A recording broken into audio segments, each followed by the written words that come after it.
Game, and today I want to talk about whether or not, in my opinion, Netflix needs more retro games. Now, as you don't know, Netflix Gaming obviously launched in 2021 with a small selection of games.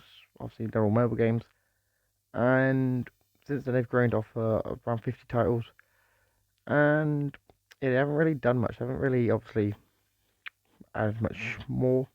Netflix hasn't really bought many companies. They've bought four studios plus set up two of their own. And I just want to go through some stuff I think Netflix could do. And basically, the opinion that Netflix could focus on retro games. And, well, let's obviously start with the fact that, well, retro games is obviously quite a niche market. Similar to mobile games, although mobile games is growing rapidly, retro gaming is not. So, if you're going to have a streaming service that obviously has a whole thing where it's like, hey, here's a bunch of games that, from this defunct company that you don't remember, I do feel like Netflix would be a good option. Netflix games in general is a good option for many people to obviously. Yeah, I feel like Netflix needs to just keep focusing on expanding its game library. But I do got to admit, at this point, I think Netflix games is a bit too early in its life to really focus on retro games. What I mean by this, well, Netflix games also needs to establish itself as a game platform first.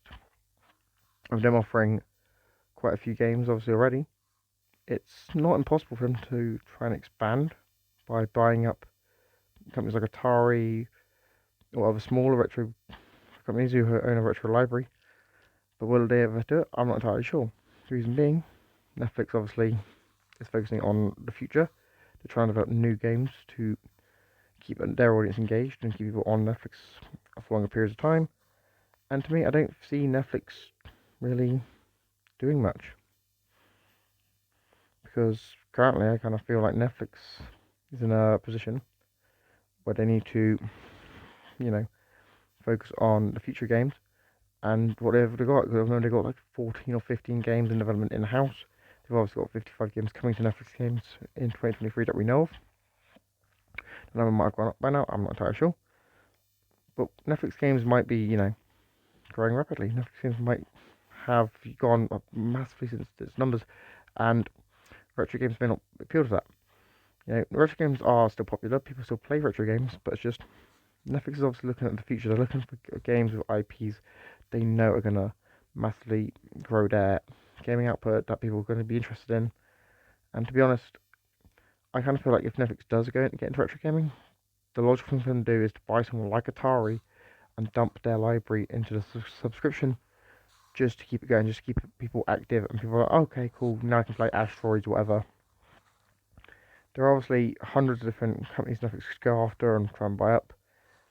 But personally, I think Netflix would go after someone like Atari, get a library, put it all in an emulator, put them all on Netflix games, and just kind of sit back and relax and reap as people sort of like might try out Combinero, they might try out some other good stuff. Personally, I want to see Netflix keep pushing itself, keep growing in other ways. Obviously, I've made videos talking about other stuff I want Netflix to buy that aren't game studios, but I do feel like Netflix Games needs to focus on, first of all, its own IPs at the minute. Expand Netflix Games a bit more. Maybe get up to 8 studios, and then maybe Netflix could pursue someone like Atari or Sunsoft or someone small. Get a library, put it all on Netflix Games, and then just get them to develop more games. Obviously, the options are endless with a company like Netflix Games. Netflix obviously has hundreds of IPs they could mine, so I do feel like at the minute Netflix Games isn't really a priority, and obviously getting someone like Atari wouldn't be a priority because they already have stuff like Stranger Things and Squid Game and Red Notice, one of these other titles that they can make games of.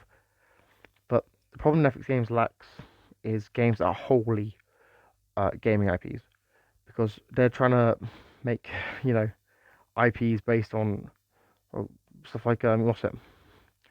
Things like, how do I say this? They're trying to make titles like what's it? Stranger Things into video games. They're trying to make titles like Nailed It into video games, which is a reality baking show. And some of them are working. Like I've got Stranger Things is working fine as a game series, but some stuff like what's it? How do I put it? Some titles like I don't know. BoJack Horseman, would they make that into a game? Would they not make it into a game? I'm not entirely sure. Personally, I'd like to see Netflix buy Atari. I will say that I've made a video on that. I will agree. I do want Netflix to buy Atari, but do also got to admit I do think Netflix will need to obviously expand its own IP output and its own output of games first before it's ready to take on another developer slash publisher. If they do take on another developer slash publisher, will the IP be worth it among everything else that Netflix already owns? I'm not entirely sure. I do think Atari would be worthwhile because of how cheap they are. But as Netflix looks to continue to expand, would they be able to focus on would retro games even really do much for them as a service? Besides people giving it a little bit of a nostalgia trip and like, oh yeah, boom, what else you got? Anyway, guys, let me know your thoughts about this in the comments down below. Yeah, make sure you like, share, subscribe. I'll be in the next game and I'm signing out. Peace.